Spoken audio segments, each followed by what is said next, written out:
各位朋友，大家好，欢迎来到我的频道。我是严真。今天是2024年9月5号下午，美西时间下午3点20分。今天是星期四。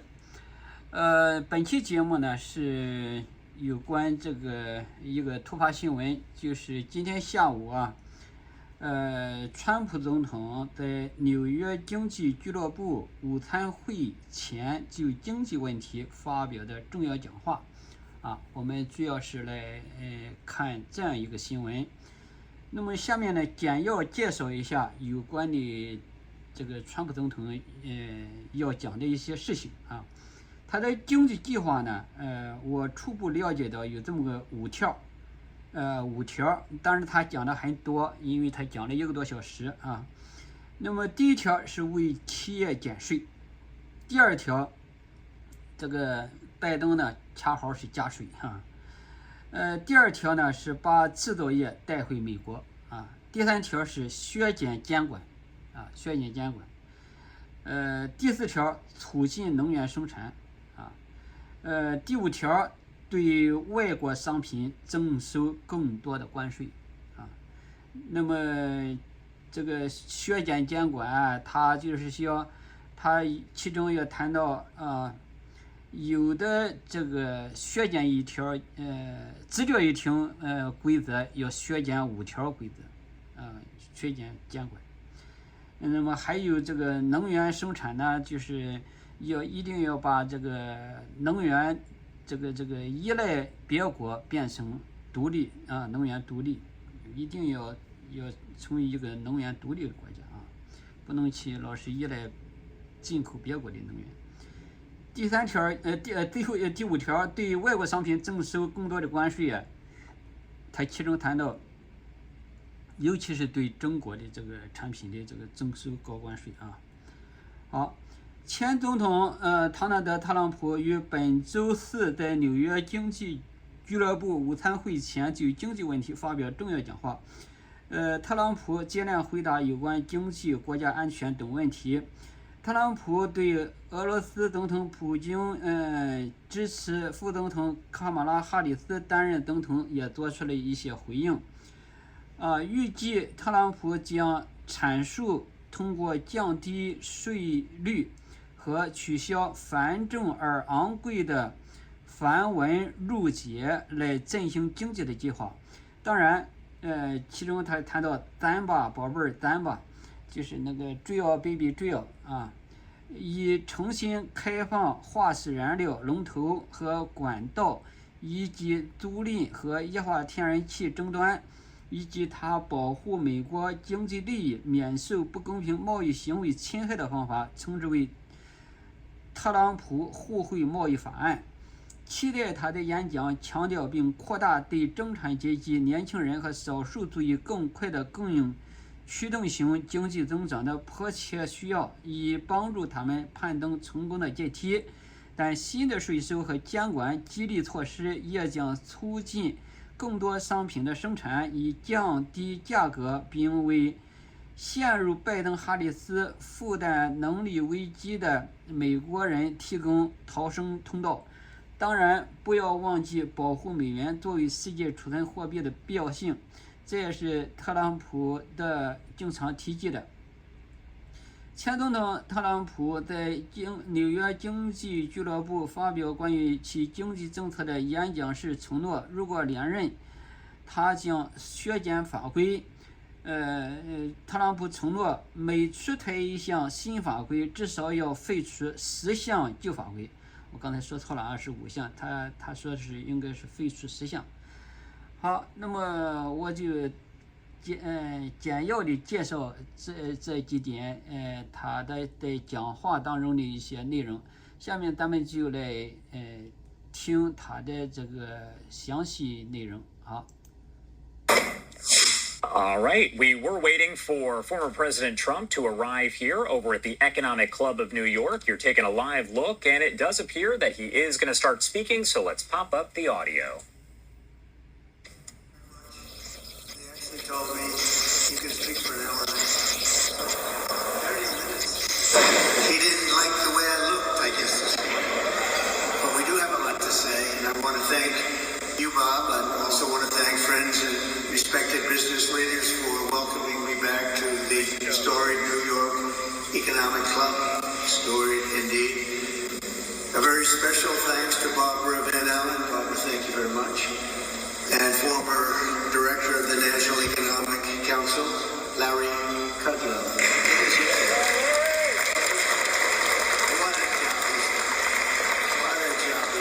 Former Chair of the Council of Economic Advisors, Kevin Hassett. Ambassador Robert Lighthizer, terrific person. Former Secretary Wilbur Ross. Former Treasury Secretary Steve Mnuchin.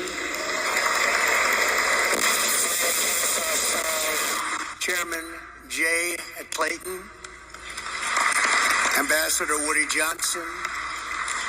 Senior Advisor Stephen Miller. My friends and respected business leaders all. John Paulson, Jamie Dimon, Steve Witkoff, Steve Schwarzman, Scott Bessent, Jeff Sprecher, Richard Kurtz, former head of the World Bank, David Malpass, and the two co-chairs of my presidential transition team that are being inundated with phone calls and requests, Linda McMahon and Howard Lutnick. Thank you. Thank you very much.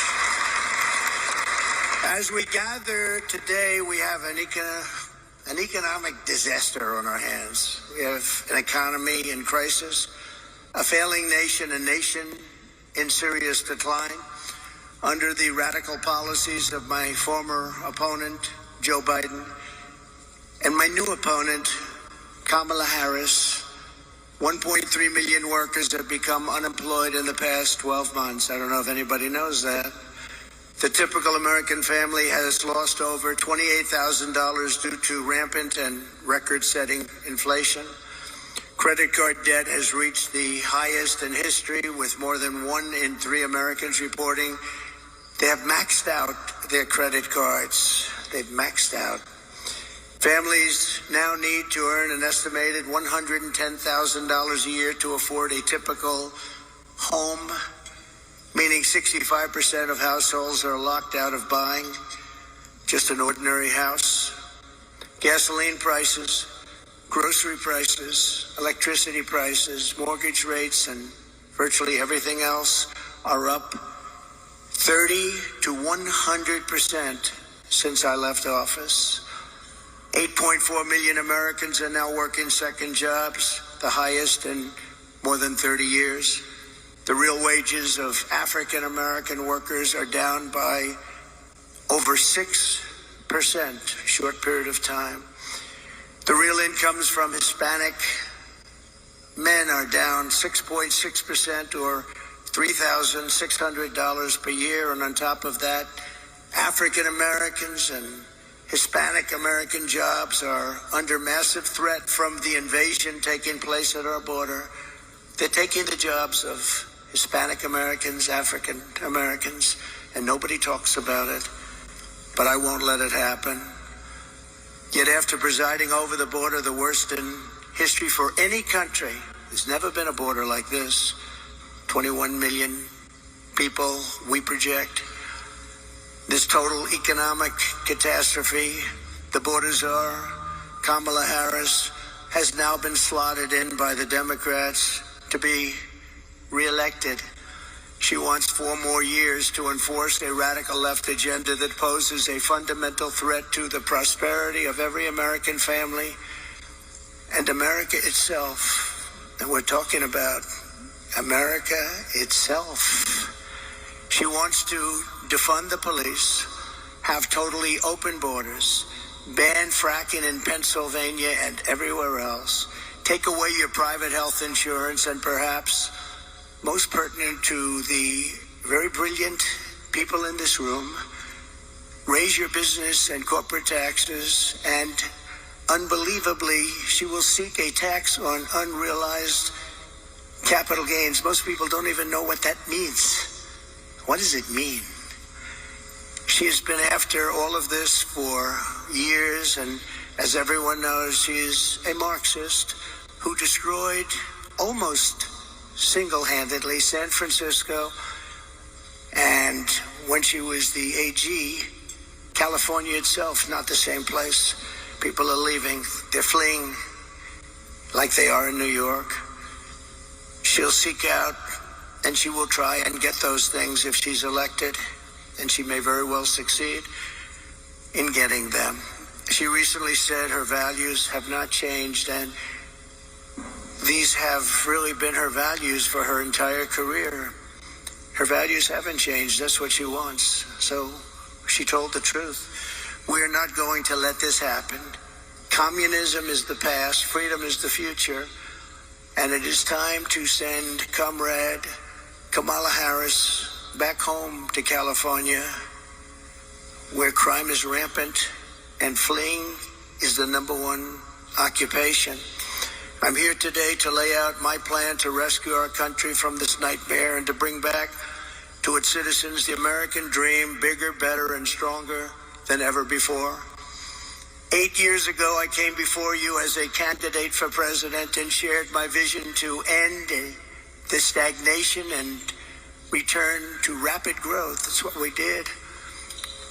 As president, I am very proud to say that we accomplished something that nobody thought that was even possible. Before the pandemic, real median household income rose by $7,684. And even after the pandemic, annual incomes were up $6,400. The average American household saw a $197,000 increase in real net worth in 48 months. For the bottom 50% of households, average wealth more than doubled, increasing by 121%. Lowest income people benefited the most. After 12 years of decline, we added nearly 7 million new homeowners. Never happened before. And in 3 years, we created 7 million new jobs, 260% more than projected. When I took office, they said you couldn't hit those projections, and we were 260% higher than what we said we could do. From the day I won to the day I left, the S&P 500 increased by 80%, and we did it all with virtually no inflation. We had virtually no inflation. Think of that. Who could believe that? I delivered the largest tax cuts and reform in American history by far, slashing rates for working families and cutting the business tax from the highest in the world. We had the highest in the world, 35%, and actually, when you add local and state numbers that were getting close to 50, but much, much higher, nobody's ever seen. We brought it all the way down to 21%, which everybody said was impossible to do. And I heard it from everyone. They said, you'll never be able to do that. And I got it down to 21%. I cut a record number of job-killing regulations. In 4 years, we cut more regulation than any president in the history of our country by far. I'm proud to be the only president in modern history to achieve a net regulatory reduction during my term. And it was a substantial reduction. And for every regulation we added, we cut more than 5.5 regulations. We unleashed American energy, and within 3 years, we had increased domestic oil production by 47%, and we were just getting started. The price of gasoline was $1.87 a gallon. Doesn't that sound good right now?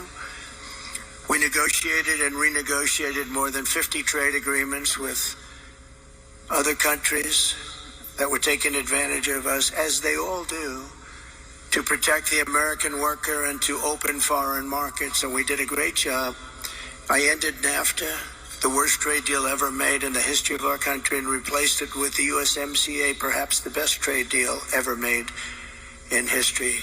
That's Mexico and Canada. I stood up to China like no one else before me. No one came even close. and I saved the U.S. auto industry from obliteration with a 27.5% tariff on all Chinese cars that remains in place to this day. They want to take it off, but they can't because, number one, it's too much money, and number two, we would be invaded by Chinese cars on top of the other invasions that are taking place. Without it, our auto industry would be dead. And now I am going further. We will bring our automaking industry to the record levels of 37 years ago. And we'll be able to do it very quickly through tariffs and other smart use of certain things that we have that other countries don't. For 4 straight years, I fought for American workers like I would fight for my own family. I took care of our economy like I would take care of my own company. In every decision I asked, will I create jobs here or will I be sending jobs overseas? Will it make America richer and stronger or will it make our country weaker and poorer? I always put America first every single time. And when our country was hit by the China virus, we saved the economy. We rescued tens of millions of jobs. And after COVID, I handed Kamala and Joe the fastest and strongest recovery ever recorded, nothing even close. With 1.4% inflation, the 30-year mortgage rate was at 2.4%, and the highest stock market in history. This is despite the pandemic. To date, I handed them back the highest stock market to date after having just suffered with the rest of the world a pandemic, the likes of which nobody had ever seen before. We did an incredible job, and remember, far more people died of COVID under Biden-Harris than under President Trump. Many, many more people. We delivered an economic miracle, which Kamala and Joe turned into an economic disaster, just like they turned the border and indeed the whole world into a catastrophic surrender. Starting on day one, Kamala launched a war on American energy and orchestrated a nation-wrecking border invasion with illegal aliens pouring in from countries all over the world. They came in from countries that nobody ever heard the name of that country. Those countries, from their prisons and jails, there is a difference. From mental institutions and insane asylums, as well as record numbers of terrorists, human traffickers, and sex traffickers. Numbers that we've never seen before taking place over the last 3.5 years. Then Kamala cast the deciding votes on trillions of dollars in wasteful spending, which together with their terrible energy policies gave us the worst inflation perhaps in the history of our country. Nearly 2/3 of the jobs created under the Harris-Biden administration were bounce-back jobs. Bounce back. They were bounce-back jobs that I handed them from before the pandemic. This happens with pandemics. You have bounce-back jobs. The pandemic comes and it goes, and those people go back to their jobs. And just last week, Joe Biden admitted that on social media. I don't know if he knew what he admitted, but that's what it said. I wonder who drew it. Perhaps that person is no longer employed by the Democrats. But right now, it's even worse than that. Under Kamala Harris's policies, 3 million workers are now missing from the job force compared to 2020. 3 million workers, it's a lot. Over 500,000 fewer people have full-time jobs today than just 1 year ago, and 100% of the net job creation in the past year has gone to illegal migrants. Think of that. 100% of the jobs created under this administration has gone to illegal migrants that came into our country. Joe Biden and Kamala Harris formed the worst presidency and vice presidency by far in the history of our country. This election will decide whether we reward Kamala Harris with re-election and 4 more years of crime, economic calamity, and international humiliation, or whether we change that direction and once again build the greatest economy in the history of the world, which we had during the Trump administration.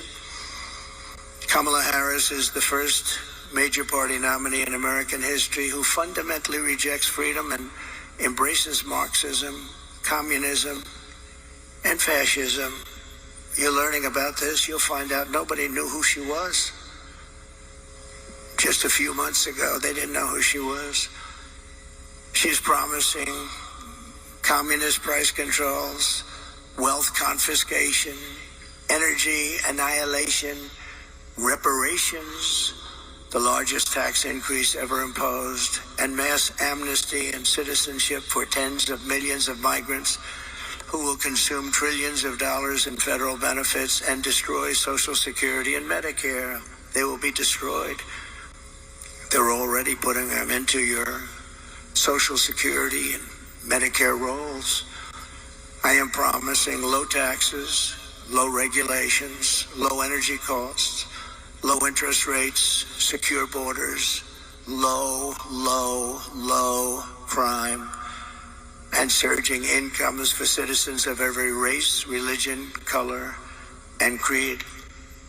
My plan will rapidly defeat inflation, quickly bring down prices, and reignite explosive economic growth. Kamala Harris will take more money out of American pockets. My plan will leave the typical family with many thousands of dollars more than they have right now. First, I will end Kamala Harris's anti-energy crusade and implement a policy of energy abundance, energy independence, and even energy dominance. We have more liquid gold under our feet than any other country, including Russia and Saudi Arabia. We'll be using it. My plan will cut energy prices in half or more than that within 12 months of taking office. It will be an economic revival of our country like no one has ever seen before. Energy was what caused our problem initially. Energy is going to bring us back. That means we're going down and getting gasoline below $2 a gallon, bring down the price of everything from electricity rates to groceries, airfares, and housing costs. That's why OPEC and the Arab nations, and we're very honored to have some of my friends here with us today from that part of the world, but they're working very hard despite being here, that I not be your president. They don't like me. Meanwhile, Kamala Harris can't bring down the price of anything because her energy policies are driving up the cost of everything. Everything is up, way up. Starting on day one, Harris and Biden opened up the Russian pipeline called Nord Stream 2, which nobody have ever heard of until I got involved and said, what about Nord Stream 2? And nobody knew what I was talking about. Largest pipeline in the world, Russian pipeline. But I had it closed. It was shut down. Putin was not happy. We shut it down. They came along and the Keystone XL pipeline was shut down by them. So they shut down the Keystone and they immediately gave Russia the right to start rebuilding the Nord Stream 2, the biggest pipeline you've ever seen. We re-entered the horribly unfair to the United States through them when they came back. Paris Climate Accord, so unfair to us. We pay trillions of dollars. Other countries pay nothing. As soon as he came back, he went back into it. I got us out of it and reduced the area of the federal lands available for drilling by 80%. I did that. If I was president, oil production today would be 4 times higher than it is right now. Would have been 4 times higher. Right now we'd be doing 4 times as much. And remember, we had ANWR, perhaps the largest drilling site in the world in Alaska, which everybody wanted to get approved but they weren't able to do it. Ronald Reagan fought so hard to get ANWR. He couldn't do it. And it was easier in those days than it is today with all of the environmental concerns. But they came in their first few days in office, they terminated ANWR, amazingly. Biggest drilling site, we think, in the world, bigger than Saudi Arabia, bigger than Texas. We got it, and they terminated it. Under the EPA's so-called power plant rule, more than 50 power plants have been shut down since she took office, and virtually all coal-fired power plants will be shuttered in the next couple of years, setting the stage for a catastrophic energy shortfall, which we already have, that will make inflation far worse than it has ever been. They want to close down our power plants, and we don't have power already to address this dire energy crisis that Kamala and Joe have created. I will immediately issue a national emergency declaration to achieve massive increase in domestic energy supply. What you're going to need. Electricity is desperately needed for AI. AI, controversial, but we got to be the top of it.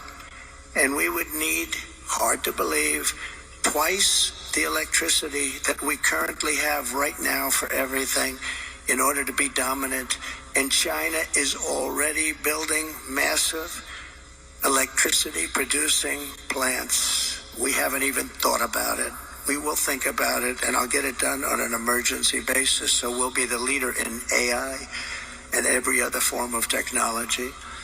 With these sweeping authorities, we will blast through every bureaucratic hurdle to issue rapid approvals for new drilling, new pipelines, new refineries, new power plants, new electric plants, and reactors of all types. Prices will fall immediately in anticipation of this tremendous supply that we can create rather quickly, and we'll be the leader instead of the laggard. Second, to further defeat inflation, my plan will terminate the Green New Deal, which I call the Green New Scam. Greatest scam in history, probably. A $10 trillion scam that we waste. We throw it like throwing money right out the window. It actually sets us back as opposed to moves us forward.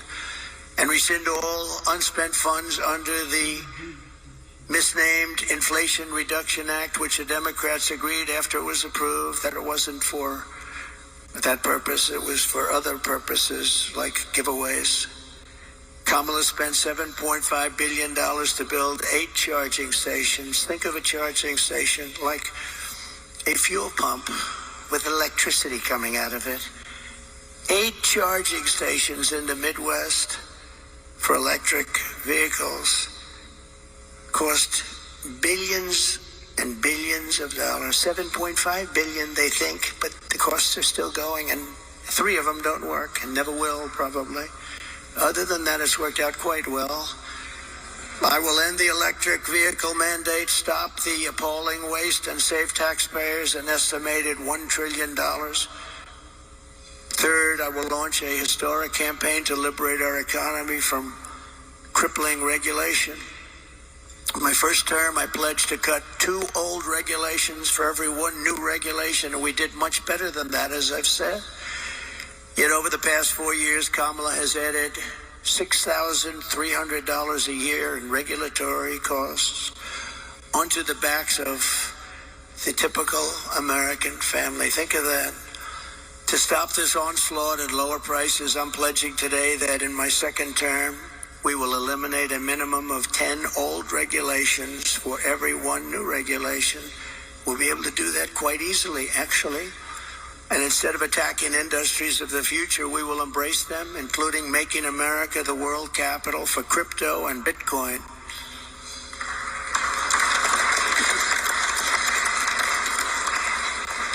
Fourth, at the suggestion of Elon Musk, who has given me his complete and total endorsement. That's nice. He's a smart guy. He knows what he's doing. He knows what he's doing. Very, very much appreciated. I will create a government efficiency commission tasked with conducting a complete financial and performance audit of the entire federal government and making recommendations for drastic reforms. We need to do it. Can't go on the way we are now.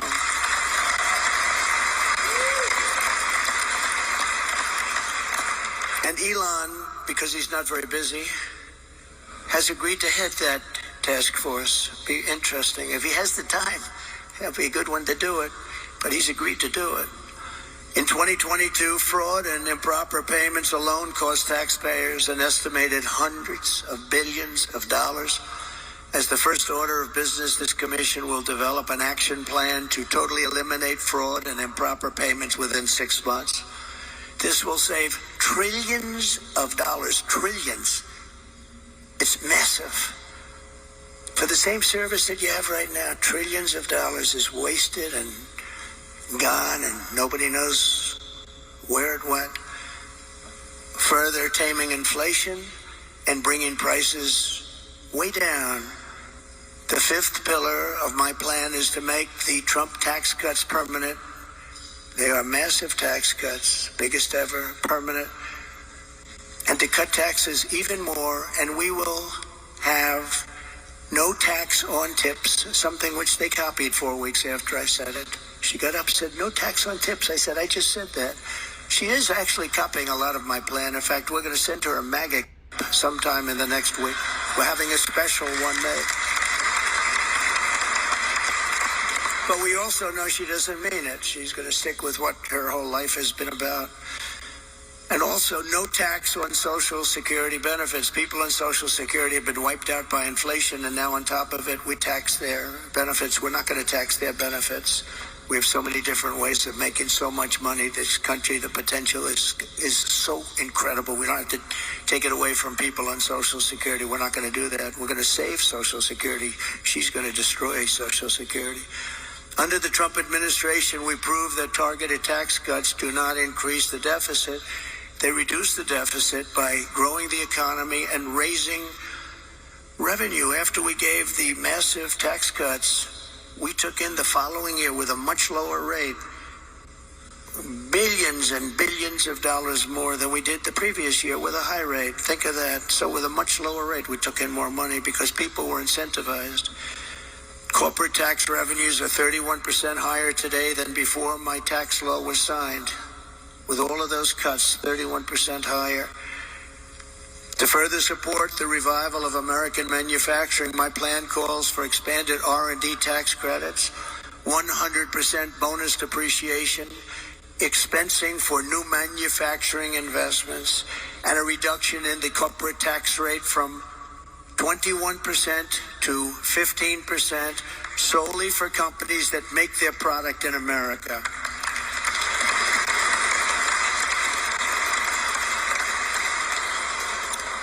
You have to make your product in America. If you outsource, offshore, or replace American workers, you're not eligible for any of these benefits. In fact, you will pay a very substantial tariff when a product comes in from another country that's made in another country and comes in. There'll be a big tariff on that product because we want to make our goods in America, and most of them we can. My message is simple. Make your product here in America, and only in America. We are not going to be taken advantage of anymore, just as we made great inroads and progress 4 years ago. We made tremendous inroads on this subject. We're not going to watch our wealth and jobs get ripped away from us and sent to foreign countries, which is what's been happening for many, many decades with us. China was built on doing exactly what we're going to be doing and what I started doing 4 years ago. What we're putting forward is the most pro-American manufacturing and jobs policy in modern history for any country. This plan will bring jobs and growth into our country at levels never seen before. Every business on earth will flock to America from Europe, Asia, the Middle East, and all over the world. By contrast, Comrade Kamala Harris wants to sacrifice our wealth, kill the economy and drive jobs overseas to punish businesses more. Businesses will leave. They'll leave America. They're international companies. They report to their shareholders, and they will leave America if her plan, even in a small form, comes to the fore. Her tax plan, which includes the promise to end the Trump tax cuts, which again by itself would be a massive tax increase, would increase taxes by over $5 trillion, a record many times over. It would result in the largest small business tax hike in history, massively raising taxes on 25 million small business people and raising small business tax rates to 43% and higher. In other words, 20% higher than communist China.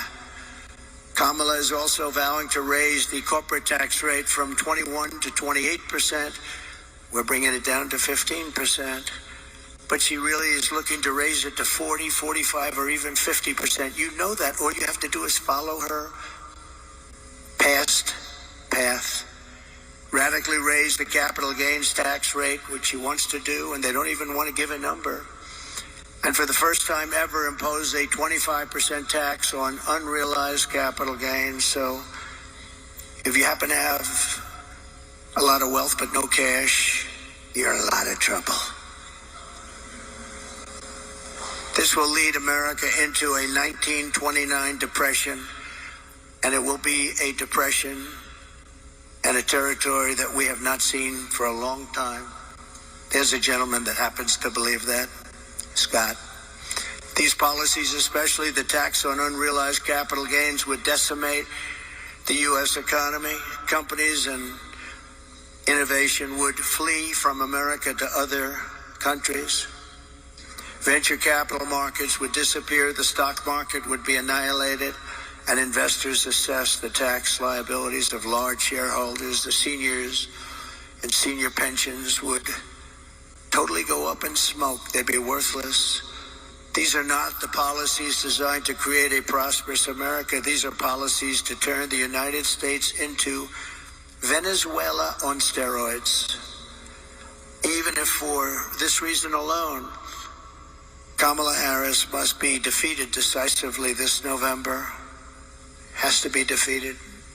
Cannot have her be the President of the United States. Under Kamala, the United States is becoming a third world banana republic. She and her party are censoring speech, weaponizing the justice system, and trying to throw their political opponents, me, in jail. This hasn't happened. I didn't do that to Crooked Hillary. I said that would be a terrible thing, wouldn't it? Putting the wife of the President of the United States in jail. But they view it differently, I guess, nowadays, but that's okay. And they always have to remember that two can play the game. Nobody ever thought this was possible.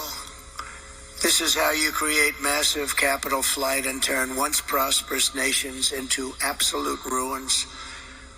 I will have no higher priority as president than to restore the fair, equal, and impartial rule of law in America. We have lost the rule of law. Who would have thought?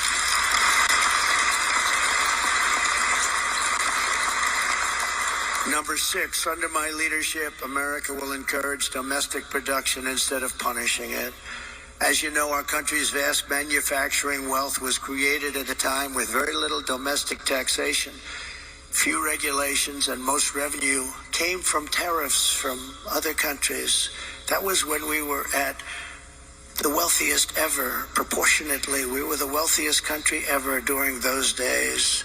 That was before income tax came along. Now we foolishly do the opposite. We impose lower tariffs and no tariffs on foreign producers. We have the lowest tariffs of any nation in the world, and we relentlessly punish our own companies for doing business in America. You do business in America, you're punished tremendously. I had many companies come to me, sir, I can't compete. They're sending kitchen cabinets, washers and dryers, everything. I can tell you every motorcycles, they're sending them here, sir. We can't compete. And I made it so they could compete and thrive. Every one of those people, we should get them up and talk to you one day, because every one of those people comes up to me, and every time I see them, they hug me, they kiss me, they love me, because I saved their businesses. I intend to reverse this model and once again turn America into the manufacturing superpower of the world. We can do that just with being intelligent. The key to this effort will be a pro-American trade policy that uses tariffs to encourage production here and bring trillions and trillions of dollars back home.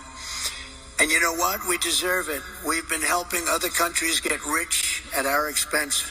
For the last 50 years, we've been pouring our money into other countries, getting nothing for it. We protect them militarily. We do so much for them. We get nothing. My plan is that if you open your factory in Wisconsin, Pennsylvania, Michigan, Minnesota, anywhere else in our country, you don't pay a tariff tax. You don't pay a tax. You're going to make the product here. But if you move your production outside of the United States and send it back here, which people are doing now, and I stopped it cold, but they've changed that already, then you'll have to pay a very substantial tariff to get your product back into the country. The result will be that everybody in the world will want to be here, and they want to produce here. They're going to want to produce their product in America. It's going to say made in the USA. We will be able to build ships again. We will be able to build planes again. We will be able to build our military again from within, all from within. We will create the biggest, greatest, and strongest middle class in the history of our country. We will have tens of millions of high-paying jobs in manufacturing, transportation, defense, as well as all of the sales and support of export jobs. Our auto industry will be the biggest beneficiary. In short, it will be a national economic renaissance just by using our heads, by being smart, by not letting other countries take advantage of us. They've been doing it for so long. It's so sad to see. And I know them all. And they laugh at us behind our back. They can't believe how stupid our leadership has been for so many years. We will ensure that the United States has a giant steel industry, an aluminum industry, a manufacturing base, and a defense base. We want a industrial base that can take care of our defense needs 100%. And you can call it what you want. Some might say it's economic nationalism. I call it common sense. I call it America first. This is the policy that built this country, and this is the policy that will save our country. In the words of a great but highly underrated president, William McKinley, highly underrated, the protective tariff policy of the Republicans has been made and made the lives of our countrymen sweeter and brighter. It's the best for our citizenship and our civilization, and it opens up a higher and better destiny for our people. We have to take care of our own nation and her industries first. In other words, take care of our country first. This is when we had our greatest wealth. He was assassinated. He left his group of people that followed him. Teddy Roosevelt became a great president, spending the money that was made by McKinley. So McKinley got a bad deal on that one. He built tremendous wealth. They had the Tariff Act of 1887, and they had a committee that studied, what are we going to do? They had a big problem, a problem like I hope to have with this country someday. So much money was coming in from foreign countries that they didn't know how to spend it. They had no idea. So they set up a committee. We'll set one up with the people in this room. How do we distribute the wealth that we have? And Roosevelt built dams and built railroads and did national parks. But he did it with the money that was made with tariffs from McKinley. So you have to remember that. Very highly underrated, a very underrated president. Let's give them both credit. Smart tariffs will not create inflation. They will combat inflation. I had almost no inflation, and I had the highest tariffs that anyone's seen, and they were going a lot higher. Foreign nations will pay us hundreds of billions of dollars, reducing the deficit and driving inflation down. It'll largely reduce our deficit. In my first term, we imposed historic tariffs with no effect on consumer prices or inflation. The anti-tariff people, many of them, I believe, honestly work for these other countries in some form, get tremendous amounts of lobbying money and other money because it doesn't make sense what they're saying. But we had no inflation, and we had protection, and I saved so many industries. I saved the steel industry. But Biden and Harris are letting it go. They're letting it go. It's so easy to keep. A combination of fair trade, tax cuts, regulatory cuts, and energy abundance will allow us to produce more goods better and cheaper right here in the USA than we've ever done before. And foreign nations will respect us again. I got along great with foreign nations, and I taxed the hell out of them. And they liked me. Maybe they respected me. And Viktor Orban, a very strong man, he's the Prime Minister of Hungary. He said the only thing missing from the world right now is President Trump. He kept the world safe because everybody was afraid of him. I don't like that term, but that's the term he used. I would like to say respected him and respected our country, but he didn't say that. He said everybody was afraid of him. He said China was afraid, Russia was afraid. They were all afraid. Kim Jong-un. I got along great with him. And I try to explain to the fake news media that getting along with people, foreign countries, is a good thing, not a bad thing. It's a very good thing. It's a smart thing. We will require all essential materials for our national security to be produced here in the United States, creating millions and millions of new manufacturing jobs. You know, when we built the F-35, we have the wings built in one country. We have the tail, rudders, built in another country. We have the seats built in another country. We have the electronics built in 7 different countries. What the hell would we do if there's a war? And we'll end up fighting half of those countries, and we don't want to have a war because right now we're closer to World War III than we've ever been in our lives. With Russia, Ukraine, which would have never happened if I was president. With October 7th in Israel, the whole Middle East is blowing up. Would have never happened. They would have never happened. Respectfully, Iran was broke. They had no money for Hamas. They had no money for Hezbollah. It wouldn't have happened. There would be peace in the Middle East, and Iran would be a big beneficiary of that peace. It'd be good. But all of these things that happened, and inflation would have never happened, and Afghanistan would have never happened. The worst withdrawal in history, I believe the most embarrassing moment in the history of our country. In fact, that's what caused President Putin to go into Ukraine. When he looked at how incompetently that was handled, he looked at it and he said, man, they're incompetent. That was the most embarrassing day in the history of the United States of America. Airplanes taking off with many people sitting on the wings of the plane and the side of the plane and the wing, and you see them dropping off the planes at 3,000 feet. They thought it was their trip to freedom. There's never been anything like that, and I think there's no greater embarrassment. By the way, we lost 13 incredible soldiers. I got to know the families very well. Spent a lot of time with them 4 days ago in Arlington Cemetery. 3 years ago, they were celebrating 3 years, honoring their children. And yeah, that's right, they call them their children. They still call them, they always will call them their children. They're gone. And many of those people there should have never left from there. They should have left from Bagram, the big air base. But many of those people that were so badly hurt, they don't talk about them.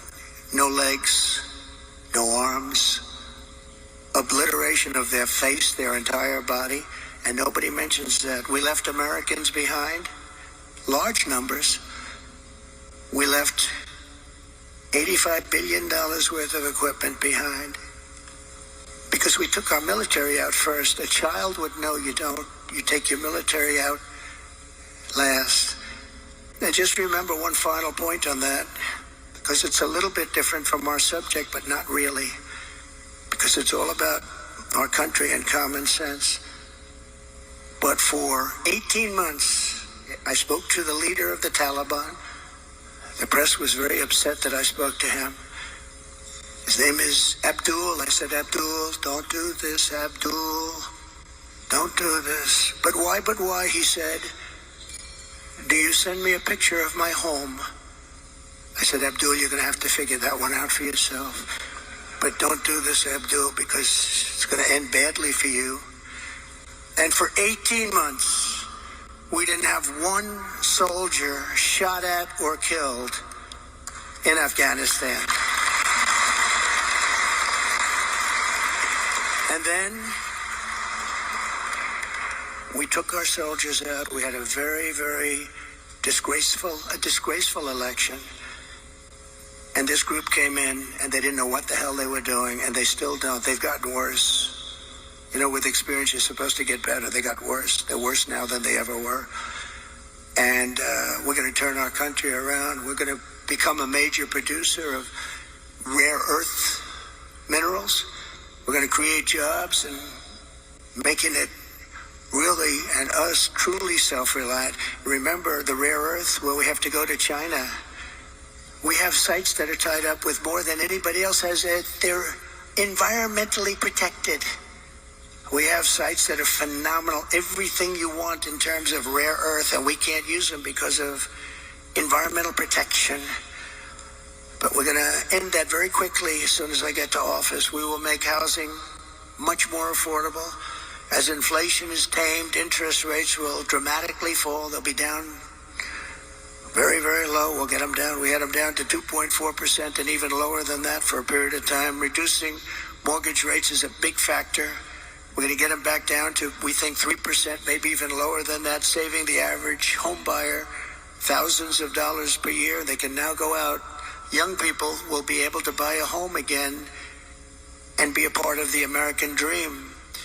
We will eliminate regulations that drive up housing costs with the goal of cutting the cost of a new home in half. We think we can do that. The regulations alone cost 30%. Regulation costs 30% of a new home. And we will open up portions of federal land for large-scale housing construction. These zones will be ultra-low tax and ultra-low regulation. One of the great, really small business job creation programs it will be of all time. We're going to open up our country to building homes inexpensively so young people and other people can buy homes. You can't buy them anymore. Millions of Americans will take part in setting these safe and beautiful communities, reviving the frontier spirit, and really, as I said, reviving the American dream. It's about the American dream. It's all about the American dream. We don't talk about American dream with these people in office. They don't want to talk about the American dream because they're the exact opposite. They're the exact opposite. We also cannot ignore the impact that the flood of 21 million illegal aliens has had on driving up housing costs. That's why my plan will ban mortgages for illegal aliens in California. They're passing a law where they're going to give illegal aliens money to buy a house. But our soldiers, our veterans that are laying on the streets, they can't have them. You have soldiers right now laying on the streets of different cities, all Democrat run. They're laying on the streets in front of hotels, in some cases luxury hotels, and you have illegal immigrants coming in and living in those hotels and laughing at our soldiers as they walk by into a luxury lobby. Is there something wrong with that thinking? Is there something wrong with our country? If Kamala is allowed to continue to let our country be invaded, we will face a fiscal Armageddon. These migrants are consuming hundreds of billions of dollars in benefits. You saw in Colorado this week a group from Venezuela, rough ones, they took over large sections of a town, large sections of an area of Colorado, Aurora. Has anyone been there? I think you'd better stay away for a little while. They had AK-47s, the ultimate guns, AK-47s. They can blow lots of people away real fast. And the sheriff didn't want to touch him. Nobody wants to touch him. The sheriff, there's 18 Venezuelans attacking my building. Would you please come over and straighten out the situation? He's got a deputy. You know what they say? Well, no thanks. Let's call in the military. They're taking over. And I said this 4 years ago when I realized they wanted open borders. And it's happened. It's happening now in Chicago. They're taking over sections of Chicago. What's happening in New York and Los Angeles and many other cities is not even describable. They're tough. They're tough and they're smart and they're vicious. Don't forget, they come from the prisons and they're the bad criminals on the streets. Caracas, Venezuela has almost no crime. Next year, I'm going to suggest that the Economic Club hold its meeting in Caracas because we'll be safer than we are in our country if they win. We'll be far safer. But crime in Venezuela is down 72% because they've taken all of their criminals off the streets. Not all of them. They still have some left, but they're coming in rapidly by bus and by plane. They're coming into our country. And we're dumping them in our country. And they say, if you come back, we will kill you. And they're not going back. We got them. But they're going back if I'm president. I guarantee you that. They're going back fast. And now Kamala wants to give them food stamps, housing assistance, welfare, Medicaid, Medicare, Social Security, and destroy all of those programs. You will destroy those programs. That is why I will ask Congress to pass legislation barring all taxpayer-funded benefits to illegal aliens. And by the way, when you do that, they won't come. They're coming now because they realize they've never seen wealth like this. They're getting things that they could never get. They're coming for that reason. If you stop that, you'll be dropping the flow by 80%. I think even more than that. They're coming because they're taken care of. Let's put them in a luxury. Let's put them in the Waldorf Astoria. That's a nice place. I will stop the invasion and send criminal illegal aliens back home. And when we do all of this, we will be so successful. We'll create America's own sovereign wealth fund to invest in great national endeavors for the benefit of all of the American people. Why don't we have a wealth fund? Other countries have wealth funds. We have nothing. We have nothing. We're going to have a sovereign wealth fund, or we can name it something different. I'll talk about it with Mr. Paulson, who's in the audience, and a lot of other friends of mine. And we'll name it something that's appropriate. Perhaps sovereign wealth fund wouldn't be appropriate, but it's going to be the same thing. We'll put tremendous amounts of money through all this money that will be taken in through tariffs and other intelligent things. And we'll have the greatest sovereign wealth fund of them all, and we should have, and that will be used to do things that will be great for our country, including to invest and wisely invest and build it up bigger and stronger and better than any place on earth. We will build extraordinary national development projects and everything from highways to airports and to transportation infrastructure, all of the future. We'll be able to invest in state-of-the-art manufacturing hubs, advanced defense capabilities, cutting-edge medical research, and help save billions of dollars in preventing disease in the first place. And I'm very honored to have been endorsed last week by Robert F. Kennedy Jr. That was a great endorsement, and he's very much into helping people. He's very much into helping people. I've known him a long time. That was a great That was a great thing when he did that. That was not easy for a Kennedy to be endorsing a Republican. That was not easy. But these are not Democrats. These are radical left lunatics, and you can't let them run your country. We will invest in new and modern agricultural techniques so we can have safe, healthy, high-quality foods for our families. That's where Bobby is so interested, foods. He says we're putting a lot of bad foods in our body. You look at other countries which do far less, and they're actually much healthier than we are. This wealth fund will return a gigantic profit, which will help pay down national debt. We're going to work on national debt very strongly, by the way. We're going to have so much money coming in. We're going to work on national debt.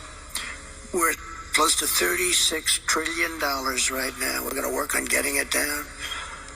And it is many of the people in this room who will be helping to advise and recommend investments for this fund.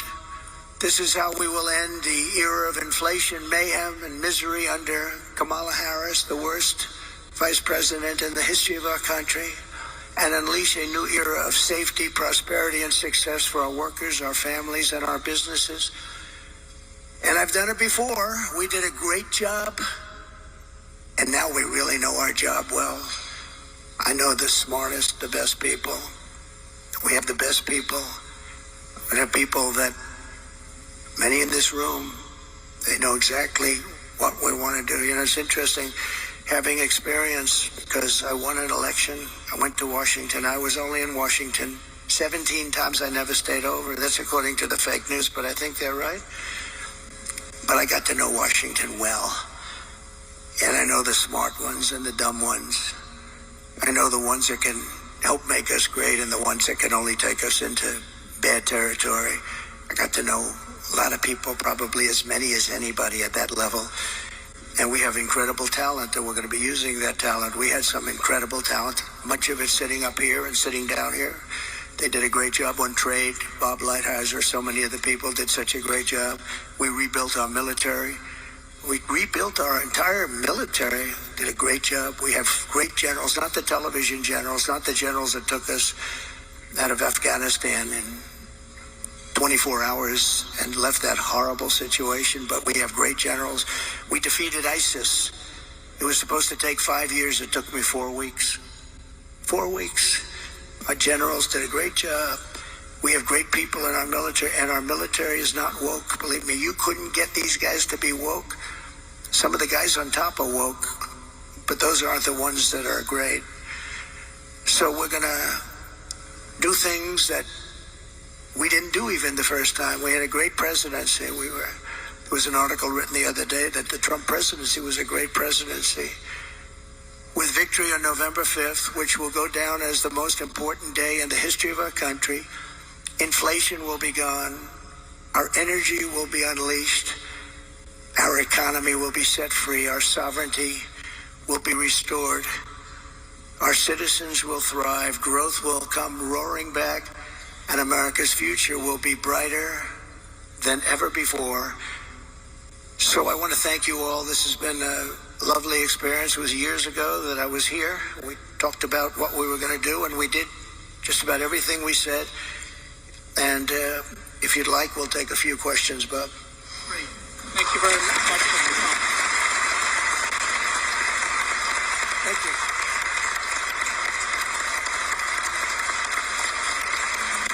Thank you very much.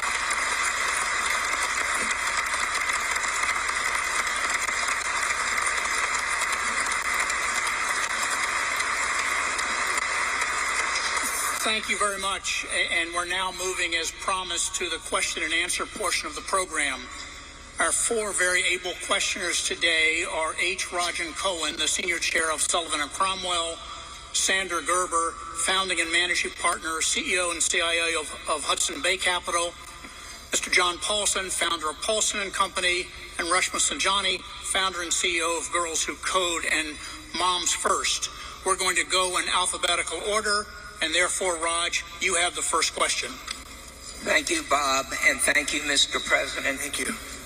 I would like to ask about the United States economic sanctions programs. These programs have been used, as you well know, to advance our national security interests, our foreign policy objectives, but they also have economic implications. And the most recent was the program against Russia in response to their invasion of Ukraine, where for once we got the support of all our allies. So my specific question is, would you strengthen or modify any of these economic sanctions programs, particularly Russia, including the pipeline you mentioned? Oh, it's a great question. The problem with what we have with sanctions, and I was a user of sanctions, but I'd put them on and take them off as quickly as possible because ultimately it kills your dollar and it kills everything the dollar represents, and we have to continue to have that be the world currency. I think it's important. I think it would be losing a war. If we lost the dollar as the world currency, I think that would be the equivalent of losing a war. That would make us a third world country, and we can't let it happen. So I use sanctions very powerfully against countries that deserve it, and then I take them off.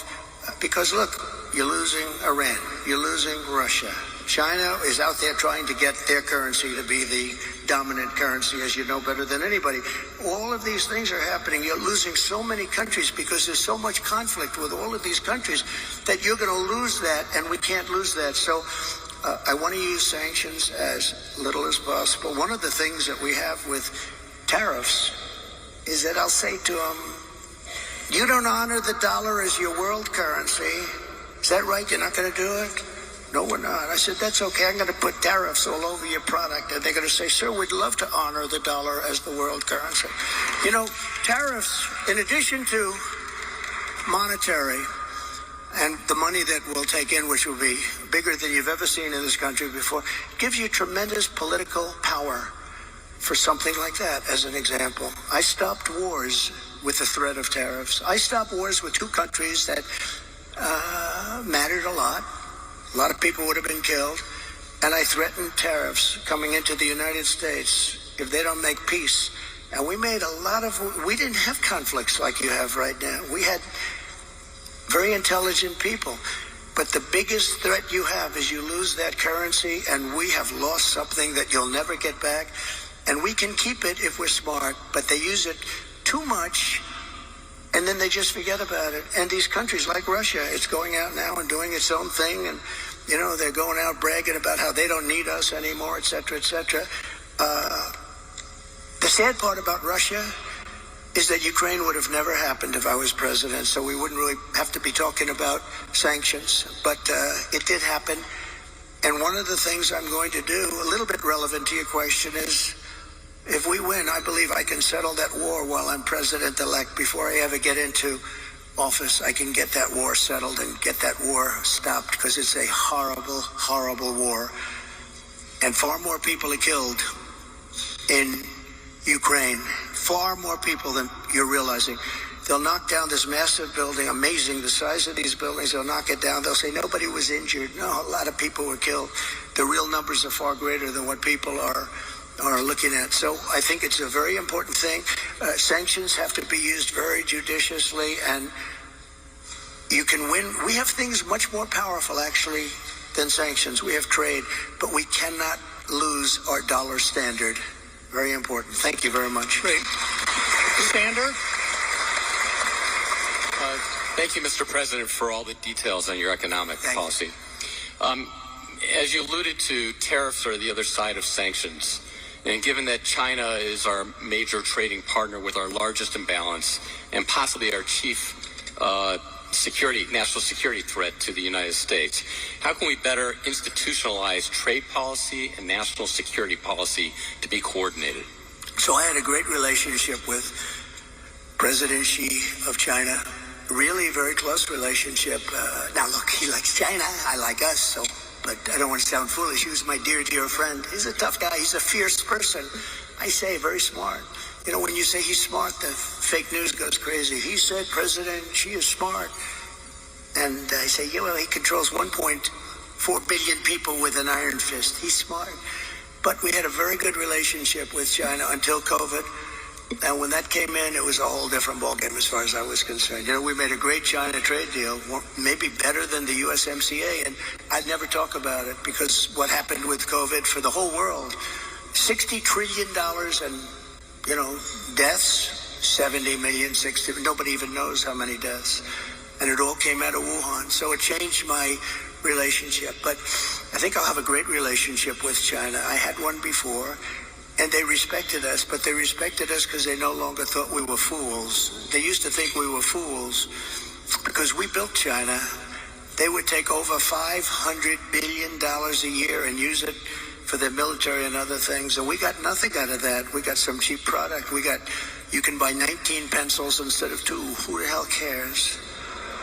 You can buy 16 dolls for your daughter instead of 2 nice dolls. And we got very little out of that relationship. They got a tremendous military power, and they still have it today. So, but I believe we will have a very good relationship with China and with a lot of other countries that we're not getting along with too well today. And things are going to straighten out. We're going to get them straightened out very quickly. Very important that we get along with the rest of the world. You know, we have things today called nuclear weapons. I rebuilt our whole military, including our nuclear capability. And so I got very familiar with it. And, you know, I say this often because I had an uncle who was the longest serving, I believe the longest serving, I was told that by MIT. But he was there 39, I guess, or 41 years, longest serving professor in the history of MIT, and nuclear was something he knew a lot about. And we used to talk about it. I'd say, Uncle John, there's no way. He was telling me about this incredible power that was being unleashed potentially.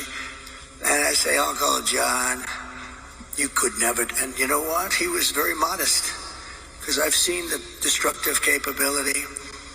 And this world is going to have to get along because if that's ever unleashed, we already have too many countries that have at least remnants of it, some of it. But probably 5 countries, if you think. And Kim Jong-un, when I went to the White House after winning in 2016, I sat with President Obama, which is a ritual. And you sit and you talk. And I said, what's the biggest problem? He said, North Korea is the biggest problem. I don't think it's solvable. I said, have you tried calling him or talking to him? And actually, the answer was yes, and he wasn't responded to. But I did, and we were very safe. It started off a little rocky, if you remember. Little Rocket Man, I called him, and he called me things too. He's got a red button on his desk. I said, I have a bigger red button, and my red button works. I said, and then it started getting a little nicer, and then one day I got a call that they'd like to meet, and it was a great thing. We had a great meeting. We had 2 meetings, actually 2 great meetings, summits, and we had no problem with them. Now they have a problem because they're not liking this administration. They don't respect this administration at all.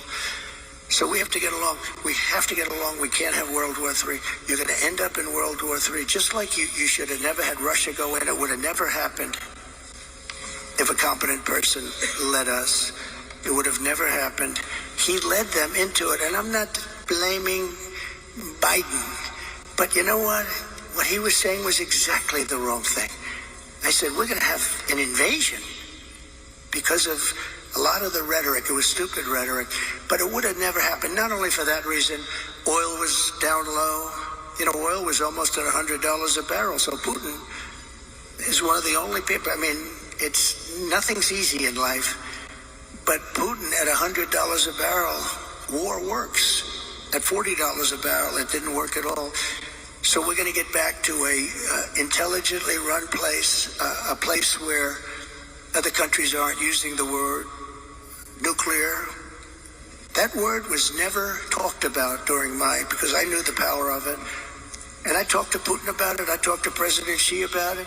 I think we were going to you remember the talk where we were going to reduce nuclear capability substantially. All 3 of us, we're going to start it. We're going to reduce very substantially. And then we had the election, and after the election, they didn't talk about that or anything else, frankly. But we have to be very, very careful because the destructive capability of nuclear, when people talk about global warming, I say the ocean is going to go down 1/100 of an inch within the next 400 years. That's not our problem. Our problem is nuclear warming, and we better be smart, and we better have smart people at the top that know how to deal, because these people don't know how to deal. Putin came out today, he endorsed Kamala, and I didn't know, was I supposed to call him up and say, thank you very much, I appreciate it. But he endorsed Kamala. I have a feeling, I don't know. I don't know exactly what to say about that. I don't know if I'm insulted or he did me a favor. But we have to get along with the world. We can't have war because the destructive capability, you can be the head of the biggest bank wherever the hell Jamie is sitting. You can be the head of the biggest bank in the world, and a couple of nukes in your bank doesn't mean a thing. You gotta get along. This is such an important job. It's a dangerous job too. Very dangerous job. If you look at statistically, being president is very dangerous. That throbbing feeling I have. Oh, that throbbing feeling. No, it's a very dangerous job, and you have to do it right. And if you don't do it right, bad things will happen to the world. Things like you've never seen before. Okay, thank you very much. Thank you. Thank you. John Paulson behind me to your right, Mr. President. Hi, John. First, let me thank you for your presentation today. President Trump, in the last fiscal year, the fiscal deficit under the Biden administration was approximately $2 trillion. Under the policies you've announced, the deficit would come down from items such as increased revenues from tariffs, as well as eliminating the tax incentives for the Green New Deal. These gains would be mitigated by decreases in revenues from policies such as no tax on tips. Overall, what do you estimate will be the impact of the fiscal deficit from your policies? Well, we just hit record highs at numbers that nobody ever thought possible. You're right, it's over $2 trillion. Nobody thought that was a number that was, I mean, you could go back 4 years. Nobody thought a number like that would be possible. It's crazy. It's like, it's just horrible, actually. But yeah, we're $2 trillion, and I view it as profit and loss to a certain extent. A lot of people say, oh, it's trade. You know, you have many people say trade deficits don't matter. I think they matter a lot. We're going to have tremendous growth. What I'm talking about is all about growth. The tax is relatively minor compared to the growth. We're going to make our money back on growth. We're going to also, we're going to grow like nobody's ever grown before. I think if this all works out, you're going to have the auto industry come back to America. Right now, China is building 2 auto factories in Mexico, massive auto factories. And they think they're going to make their cars in Mexico and send them back into the United States with no tax. It's not going to happen. Under this administration, it's going to happen. And they wanted to do that during my administration. I said, if you do it, we're going to put a 200% tariff on every car, and you'll never be able to see it. There will never be one car coming across our border. And if I would have let them do it, we would have had these 2 factories. Well, now they're building massive factories, more than 2, and they're going to kill Detroit. And the head of the union, the United Auto Workers in Detroit, has done a terrible, terrible job, just a terrible job. But we're going to bring tremendous growth back. And remember, we're also taking in a certain percentage. I won't name the percentage today, but it'll be a certain tariff percentage, which will be higher than people had heard in the past. And we will be bringing in billions and billions of dollars, which will directly reduce our deficits. Okay? Thank you very much. Good job you've done, by the way. Very good. Thank you. And the final question, Resma, is to you. Thank you. President Trump, you talked about how the increase in the price of food, gas, and rent is hurting families. But the real cost that's breaking families' backs and preventing women from participating in the workforce is childcare. Childcare is now more expensive than rent for working families and is costing the economy more than $122 billion a year, making it one of the most urgent economic issues that is facing our country. In fact, the cost of childcare is outpacing the cost of inflation, with the majority of American families of young children spending more than 20% of their income on childcare. One thing that Democrats and Republicans have in common is that both parties talk a lot about what they're going to do to address the childcare crisis, but neither party has delivered meaningful change. If you win in November, can you commit to prioritizing legislation to make childcare affordable? And if so, what specific piece of legislation will you advance? Well, I would do that, and we're sitting down. I was somebody, we had Senator Marco Rubio, and my daughter Ivanka was so impactful on that. It's a very important issue. But I think when you talk about that, because childcare is childcare, it's something you have to have it. In this country, you have to have it. But when you talk about those numbers compared to the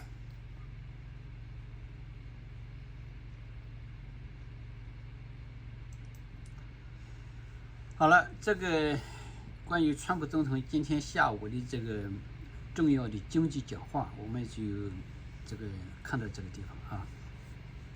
我很佩服老爷子站在那里一讲就是1个多小时啊。当然他可能也有他的这个演讲大纲啊，有他一些准备，但是他口齿清楚啊，底气十足啊，让每个人都能听得清楚，并且解答了有关的问题。这才是一个管理国家领导国家的一个这个风范，是吧？一个风范啊。好，那么今天的这个节目呢，我们就到这个地方啊，谢谢大家支持，谢谢大家收看，我们下次节目再见。